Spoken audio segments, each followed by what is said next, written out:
Hi guys, welcome back to my YouTube channel travels with Amit. তো সবাইকে স্বাগত জানিয়ে আজকে আমি আমার ব্লগটা শুরু করছি। আজ 15th এপ্রিল, তার মানে আমার বাইকের 1 মাস কমপ্লিট হয়েছে।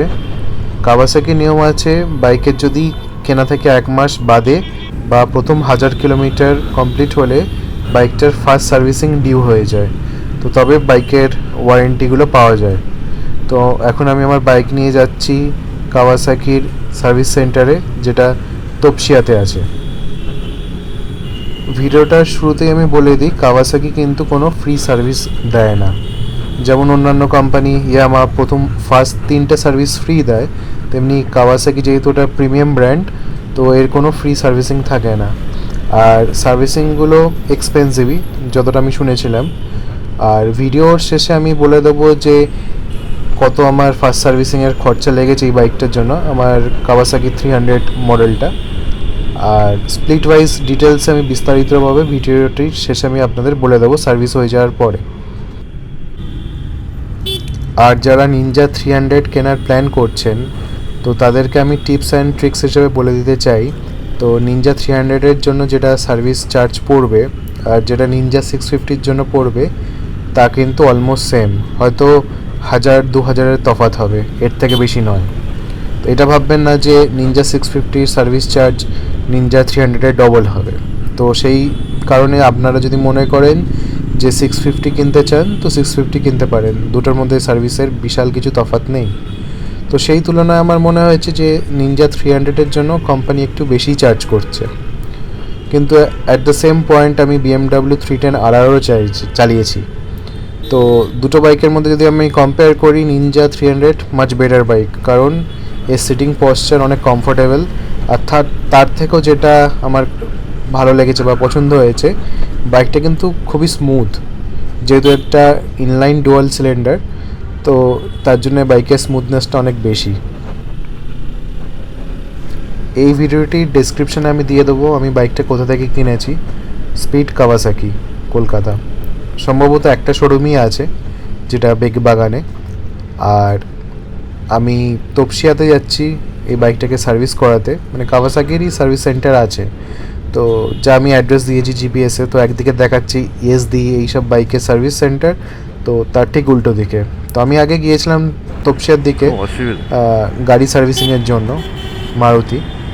তো এখন আমি এই প্রথম আমি অ্যাকচুয়ালি বাইক নিয়ে আমি যাচ্ছি ওই দিকে সার্ভিস করাতে।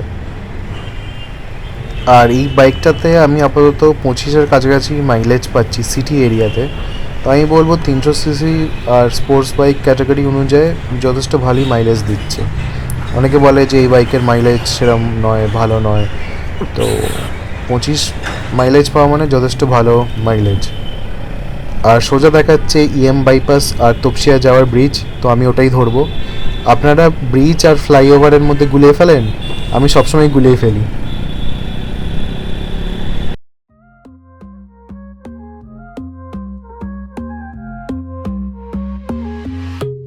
Baila conmigo bajo la luna, el ritmo calienta, siente la fortuna.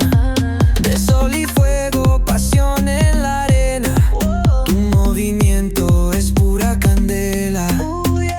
Fuego, fuego en el corazón.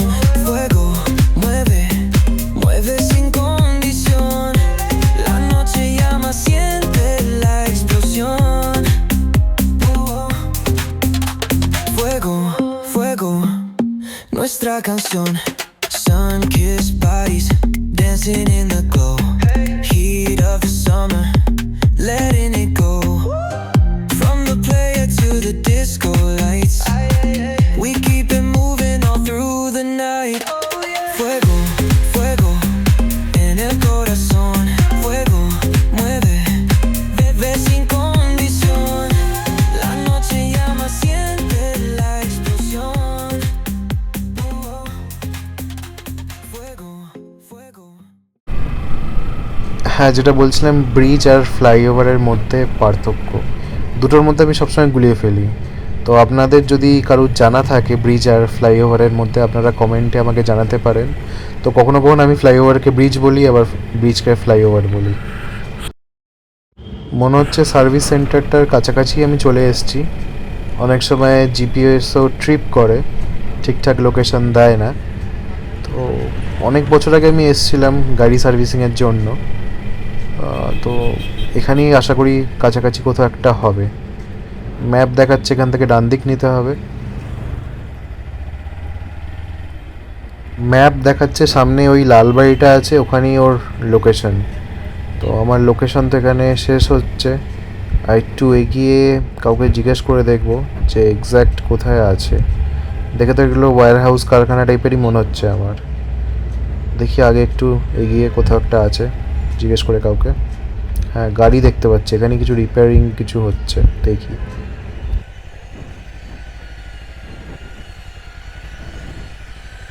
বস বাইক সার্ভিসিং কোথায় সোজা? লোকটা আমায় ইশারা করে বললো যে সোজা হচ্ছে বাইক সার্ভিসিং হয়। আমি ভেবেছিলাম কাওয়াসাকি সার্ভিস সেন্টার এরমভাবে বড় কোথাও একটা বোর্ড থাকবে, যেহেতু এটা প্রিমিয়াম ব্র্যান্ড বলে। দেখে তো সেরকম কিছু মনে হচ্ছে না। হ্যাঁ, ভেতরে একটা কাওয়াসাকি 500-এর বাইক দেখতে পেয়েছি, পুরোনো মডেল। তো হ্যাঁ, ভেতরে আমি আরও অনেক কাওয়াসাকি বাইকগুলো ঠিক দেখতে আছে। পেয়েছি। তো বেসিক্যালি এটা বুঝতে পারছি এটা গোডাউন প্লাস সার্ভিস সেন্টার। তো কলকাতা শোরুম যেটা আছে স্পিড কাওয়াসাকি বেগবাগানে, এখান থেকেই বাইকগুলো যায় ওখানে। তো ভিডিওটার সাথে থাকুন, আমি এই ভিডিওটার শেষে আমি বিস্তারিতভাবে বলে দেবো আমার কত কী খরচা লেগেছে ফার্স্ট সার্ভিসিংয়ে। তো দেখতে থাকুন ভিডিওটা। ফার্স্ট সার্ভিসিং আছে আমার বাইকের। আচ্ছা, কাগজ কিছু লাগবে ভাই? সার্ভিস বুকটা লাগবে। আচ্ছা আচ্ছা আচ্ছা, ঠিক আছে।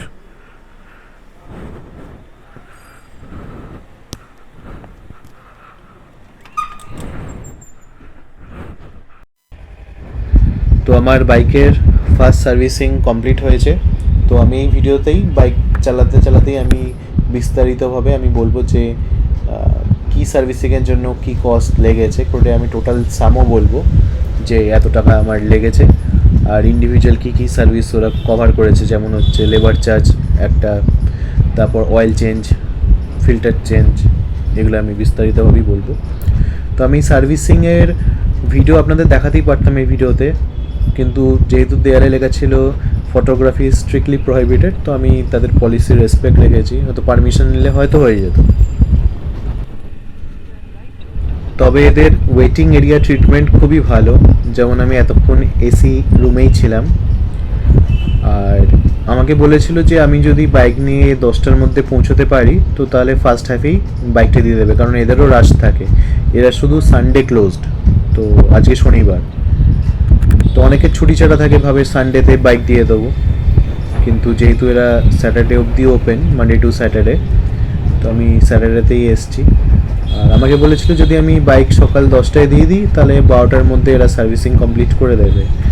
তো ভেতরে পাওয়ার কাট হয়েছিল, তো তার জন্য একটু ডিলে হয়েছে, আধ ঘন্টা মতো। তো এখন বাজে 12:30, তো তার মধ্যেই দিয়ে দিয়েছে। তো অনেকেই কী করে বাইক এসে দিয়ে যায়, পরে ওরা ওদের মতো করতে থাকে কাজ আর করে না। তো আমি সেটা খুব একটা পক্ষপাতী নই, কারণ নতুন বাইক বুঝতেই পারছো, যারা নতুন বাইক কেনে ফার্স্ট টাইম, তো তাদের একটু বাইকের ওপর একটু বেশি মায়া থাকে, আর আমারও তাই আছে। তো আমি চাইছিলাম যে আমি বসে থাকবো, যে আমার সামনে সার্ভিসিংগুলো কমপ্লিট করুক, তো আমি বাইক নিয়েই বেরিয়ে যাবো, আর বারবার টানাপোড়েন করবো না। এখন সময় চলে এসছে বন্ধুরা সেই জিনিসগুলো ডিসক্লোজ করা, যেটার জন্য আপনারা এতক্ষণ ধরে অপেক্ষা করে আছেন। তো আমার টোটাল সার্ভিস চার্জ লেগেছে বাইকটার জন্য 8,150 টাকা। তো এটা আমি আপনাদের প্রমিস করেছিলাম, এটা আমি স্প্লিট করে আপনাদের বলবো। তো টোটাল খরচা লেগেছে আমার 8,150 টাকা। তো এর মধ্যে গেছে টোটাল স্পেয়ার্স অ্যামাউন্টের জন্য দিয়েছে 4,223 টাকা, আর লেবার চার্জ দিয়েছে 3,926 টাকা। তো এর মধ্যে লেবার চার্জের মধ্যে অ্যামাউন্টটা যেটা আমাকে দেখাচ্ছে ওয়াশিং ওয়াটার, সেটা 413 টাকা, মানে বাইকটাকে ধুয়েছে, সাবান জল দিয়ে ধুয়েছে। তো আপনারা চাইলে এই ওয়াশিং ওয়াটার এটা আপনারা অপশনাল, এটা আপনারা বাদই দিতে পারেন, অন্য জায়গা থেকে কম টাকা ধোয়াতে পারেন। যেহেতু আমার বাইকটা নোংরা হয়েছিল আর কেনার পর থেকে একবারও ধোয়া হয়নি, তো আমি যখন সার্ভিস সেন্টারে এসেছি তো আমি এটাকে বাইকটাকে ধোয়াতেও বলেছিলাম।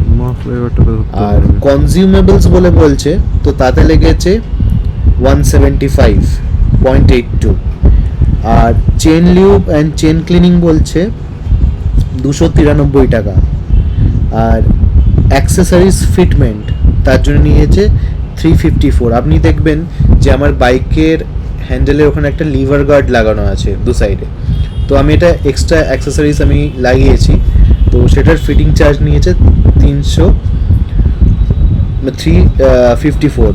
তো এটা আপনি চাইলে নাও লাগাতে পারেন, কিন্তু আমার মতে এটা লাগানো ভালো নতুন বাইকের জন্য, কারণ আপনি বাইক যদি রাস্তায় কোথাও পার্ক করেন তো সেখানে আপনার স্ক্র্যাচ বা চোট লাগতেই পারে লিভারে, বা বাইক যদি হাত থেকে পড়েও যায়।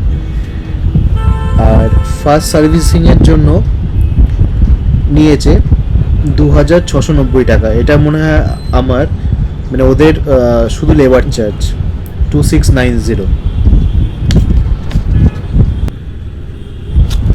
আর স্পেয়ার পার্ট বিল যেটা দিয়েছে তার মধ্যে বলছে ফিল্টার অয়েল যেটা হচ্ছে 1220 টাকা, গ্যাসকেট বলছে 30 টাকা, কাওয়াসাকি জেনুইন অয়েল যেটা হচ্ছে 1625.80, আর কাওয়াসাকি সুপার চেন ক্লিনার যেটা হচ্ছে 499, আর Kawasaki wet ceramic chain lube green যেটা নিয়েছে 849। তো টোটাল এতে হয়েছে 4223.8। তো আপনার লেবার চার্জ আর টোটাল স্পেয়ার্স চার্জ মিলিয়ে 4223.79 প্লাস 3927.04, এটা দিয়ে 8150 হয়েছে। তো আমার মনে হয় যে আপনারা যদি চান তো এটার খরচা একটু কম করাতে পারেন, যেমন ওয়াটার ওয়াশ যেটা 413 টাকা, ওটা এখান থেকে বাদ চলে যাবে। আর আমি লিভার গার্ড লাগিয়েছি তার জন্য 354 নিয়েছে, তো মোটমাট আপনার 7500 টাকার মতো পড়বে সার্ভিসিং। অ্যাকচুয়ালি এই সার্ভিসিংটা ভ্যারি করে, এটা ফিক্স নয়, এটা আমার বাইকের কন্ডিশন দেখেছে সেই অনুযায়ী এই চার্জটা হয়েছে। প্রথমে বাইক নিয়ে এরা বাইকের হেলথ চেক করে নেয় যে কোথায় কি ড্যামেজ আছে এ আছে, তো সেই অনুসারে এরা প্রাইস ঠিক করে। আর এত প্রাইস জানিয়েই এরা সার্ভিসিং স্টার্ট করবে, এই নয় যে বাইক আমি দিলাম এরা সার্ভিসিং স্টার্ট করে দিল তারপরে আমার উপর বিল দিয়ে দিল যে এত টাকা আপনাকে পে করতে হবে। না, বাইক স্টার্ট করার আগে আমাকে পুরো বিল বুঝিয়েছিল যে এত টাকা এতে খরচা, এত টাকা, তারপরে আমি হ্যাঁ বলাতে তখন ওরা কাজ স্টার্ট করেছে। তো এটা কাওয়াসাকির তরফ থেকে বলবো খুবই ভালো ইনিশিয়েটিভ, সব কোম্পানি এটা করে না।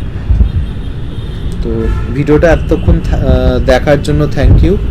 আর যদি আপনারা এই ভিডিওতে নতুন হন তো প্লিজ সাবস্ক্রাইব করে দেবেন যাতে আমি ভিডিও বানাতে আরও মোটিভেটেড ফিল করি। Thank you for watching this video, take care, by.